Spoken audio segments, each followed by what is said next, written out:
Wealth and power.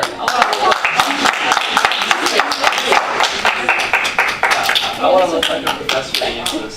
All right. Good morning, everybody. Good morning.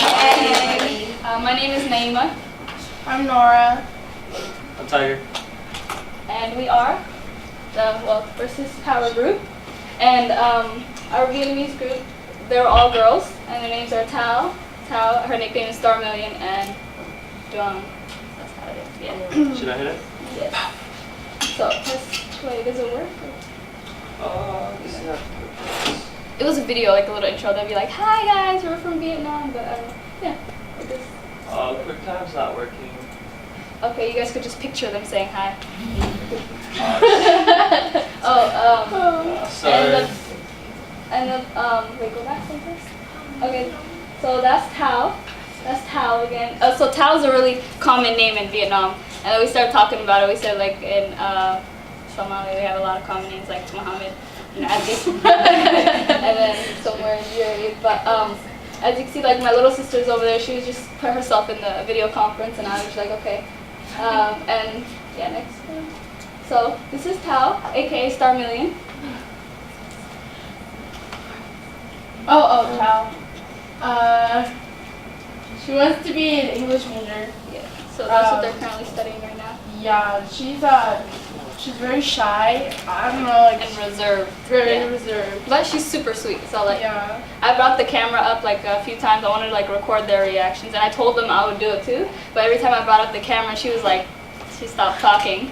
And then when I put it away, she started like talking a lot, and she was like super smart and saying like some really cool stuff. She's Yeah. really quiet too. Like Yeah. she was silent throughout the whole conversation, and we tried to like get her to talk in a conversation, but like she would like say something for a minute and then she'd like back off. But towards the end, she sprouted out of her flower.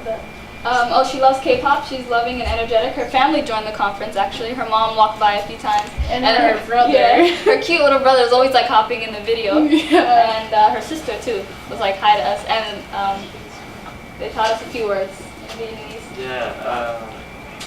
It was, okay, I knew some of it from my old friend. We're still friends, but last year she taught me. It means wait, how do you say it? How are you? So I was like, bang dang lam di de. I don't know if I said it correct.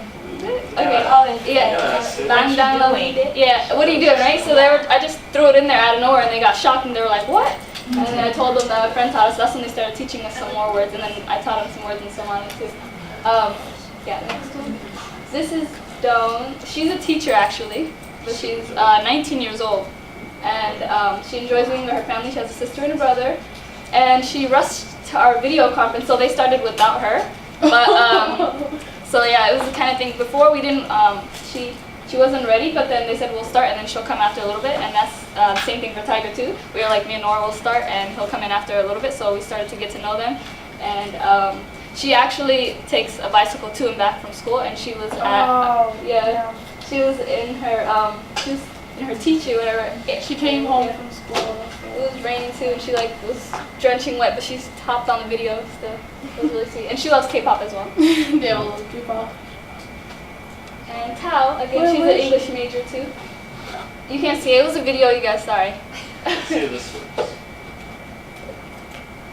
Nope. Okay. No, Tao is so cute. She's so adorable. No, she's like the cutest person in the world. They're super sweet, and she lives in a hostel. That's like a dorm kind of thing. She was on break when we last talked to her, so she was at home. Chilling. Yeah. She has sisters. She loves K-drama and K-pop too, and so does Nora. I want to, okay? I haven't seen one K-drama, I want to see it. So we asked a question in the group chat in the video conference, and that question is, if you had $1 million, how much of it would you give to the poor? And most of us chose to give at least $100,000 to the poor because we feel like we don't need that much money in order to be happy. And But also he was like,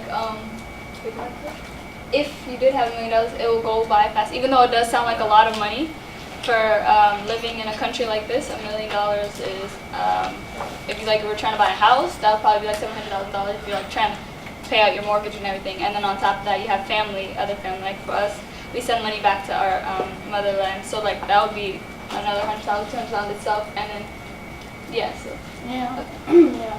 So we were having a discussion the other day, and we were talking about wealth versus power countries, and should countries, wealthy countries, donate some of their money to poor countries. And I wrote a little poem. I came up, I don't know, Nora was showing me this little, a tweet, and there was a little fight that people were having online. She was telling me about it, and I don't know, I just started to write about it. So I like to vent out in my notes, so. Okay. So, let's see if you guys can understand it instead of me explaining it. This is two countries that are, okay, whatever, I'll just start. They were starving with thirst. We were there when they were at their worst. And now our people are falling down to their knees, and the ones we helped are closing their eyes as we speak. Damn, it's the sad reality of their broken mentality. These people ignore the facts and all the support, but they drink up our compassion and throw up our cohorts. And now in the reports, they saying we aborted them when we reached out our hands as friends.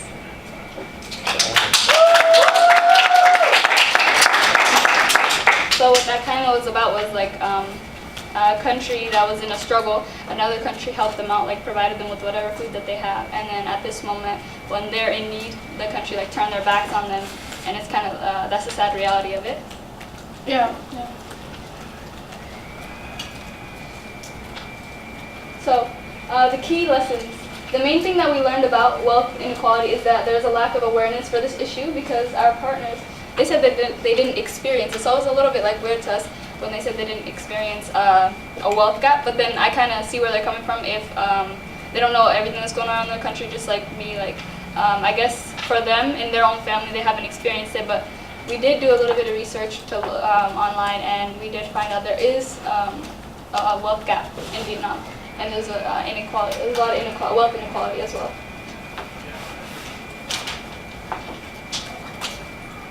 So after doing some research, what we found out was that even though civilization has improved due to the industrial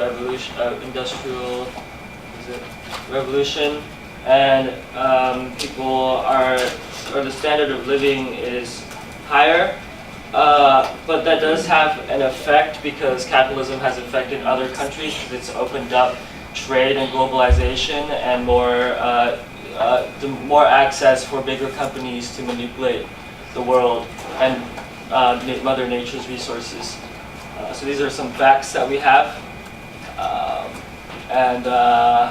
The strikes in Vietnam doubled in 5 years because of how much they make. The average in some poor countries in really bad conditions, they only make $24 a month. But in some in better conditions, in better places, areas, better cities, it's around $100 to $200 a month, and that's very low. Yeah. Describe what policy solution your global team came up with. If you're not able to agree upon a unified policy, describe the key stumbling blocks and how those might be addressed in the future by another policy team. So, we try to incorporate a lot of our own experiences in here. Like, for instance, recently Donald Trump has enacted this really big tax reform where he literally gave the rich more of a tax breaks and more taxes for the poor.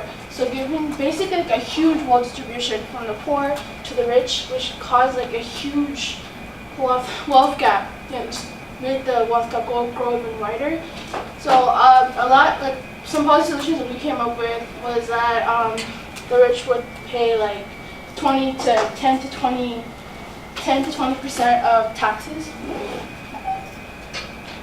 and the poor would get tax break, but as well as that, they would have to pay 10% of their income, because if they make less than $2,500 a year, and if they're in the working class to poor class region. So Okay, these were the questions that we discussed like in our video too. It's how does colonialism affect the people in your country? And the other one, what does income inequality look like for you in your country? So we did have voice memos, but that's going to be a little too long, so we'll like skip to yeah, we talked about this already. Okay, so Nora just talked about that as well.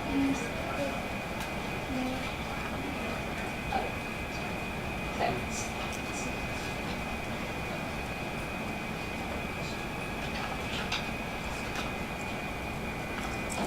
Oh, this is for, we wanted you guys to read it. Just a little bit interactive. So just to wrap it up, because we're running out of time, in terms of group dynamics, I played the contributor, Naima played the communicator, and Nora played the challenger / team leader. And we feel like it was very hard for us to decide which roles we played because we actually played a little bit of everything. But yeah, I think it's good to understand these in-depth group dynamics so we can have a better understanding of how to do better next time. Yeah, and when we were first starting our video conferences, we did have a little bit of problems just like everybody else, time management. And, but once we did a video chat with them, again, they wanted to continue it as well. So that's the fun thing about it. And to build bridges, we told them that we want to connect with them later, have them on all social media. And thank you.